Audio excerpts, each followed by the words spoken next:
Muy buenas, continuamos con nuestro canal y hoy vamos a hablar de la educación pública, el arte de aprender juntos, ¿no? Una exploración reflexiva sobre el valor de la educación como un espacio de encuentro, dignidad y transformación colectiva, ¿no?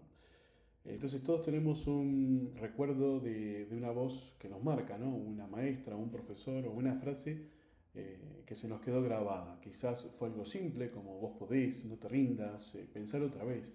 Entonces eso no fue un milagro ni una lección de manual, sino que fue un gesto humano. Alguien vio en nosotros la posibilidad antes que nosotros la viésemos.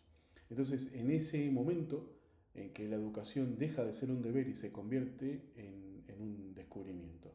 Porque educar no es transmitir datos, sino revelar potenciales.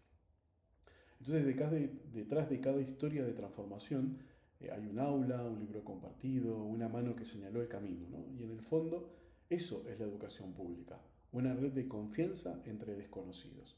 Personas que no se eligen entre sí, pero se encuentran cada día para conseguir algo común, conocimiento, dignidad y futuro. Esa experiencia tan cotidiana y tan extraordinaria es la base invisible de cualquier país que quiera llamarse justo. Entonces, ¿por qué educamos? Entonces, a veces confundimos el sentido.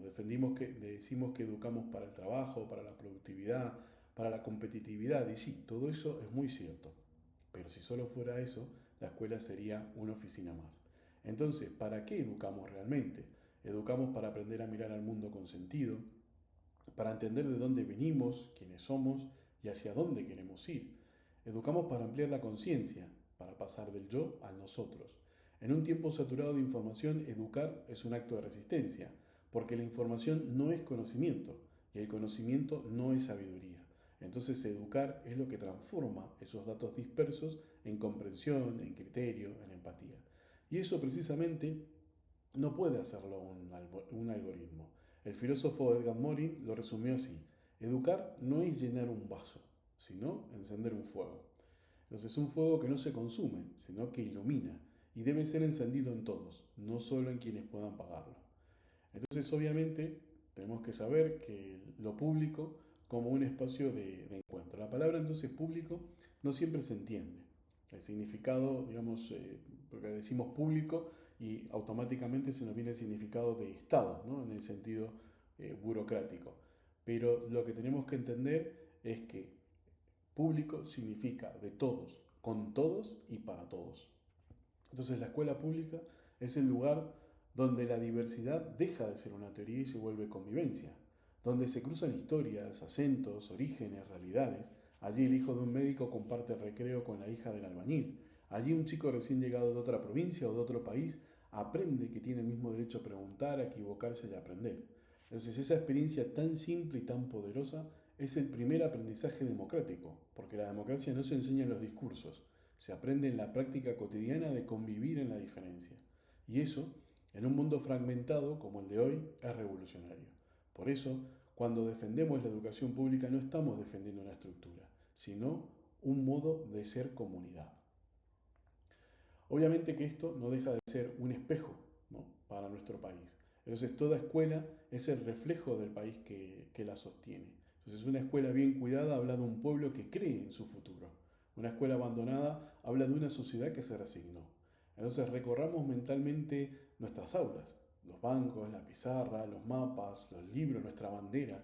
Cada uno de esos objetos encierra una promesa, la promesa que todos merecemos aprender.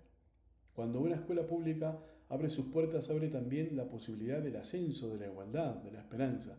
Pero cuando se cierran por falta de inversión o de visión, lo que se clausura no es un edificio, se clausura la fe colectiva en el porvenir.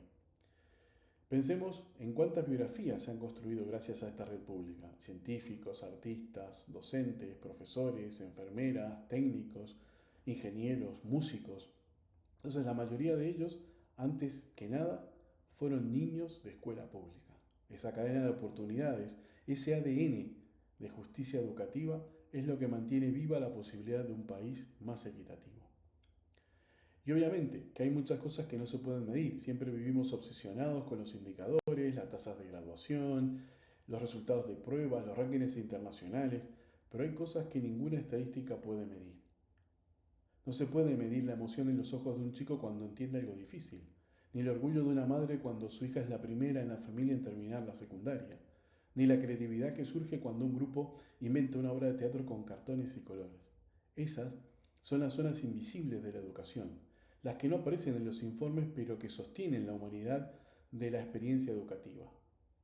Educar no es una competencia de resultados, es un proceso de humanización, es aprender a pensar y a sentir al mismo tiempo. Y eso justamente es lo que hace de la educación pública un espacio insustituible, porque solo allí se enseña a convivir con otros que no elegimos y a valorar que el saber crece cuando se comparte.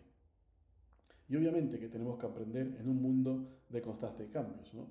La revolución tecnológica nos ha cambiado para siempre. Hoy la inteligencia artificial puede responder preguntas, traducir textos, resolver ecuaciones, pero hay algo que no puede hacer, que es aprender con emoción. No puede dudar, ni maravillarse, ni conmoverse ante una nueva idea. No puede mirar al otro y reconocer en él a un semejante. Por eso, en medio de tanta automatización, la educación pública adquiere un valor aún mayor.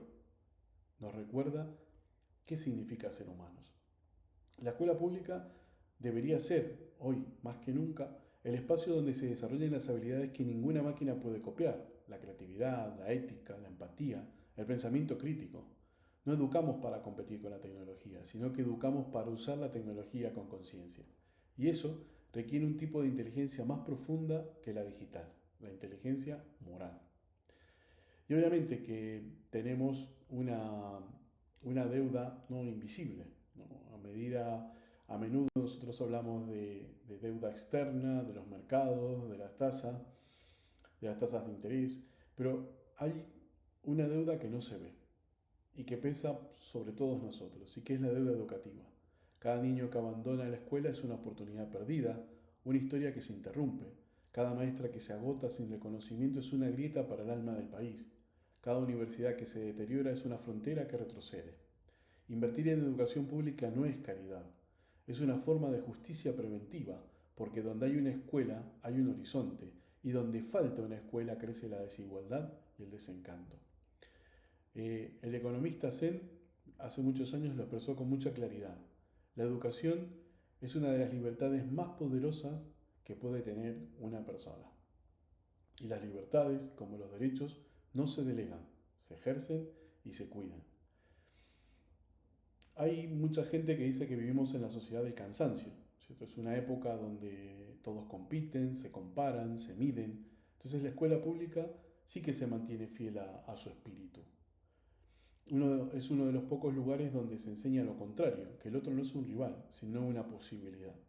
Allí aprendemos que el conocimiento se construye en conjunto, que el error no es derrota y que la cooperación vale más que la vanidad. Y sobre todo, a pensar, a razonar y a ponerse en el lugar del otro. Educar es un acto ético que nos enseña a mirar más allá del interés personal, nos enseña a ser libres, sí, pero también responsables de la libertad del otro. Ahora me pregunto, ¿qué pasaría si la educación pública desapareciera? ¿Dónde aprenderíamos a convivir con quienes no piensan igual?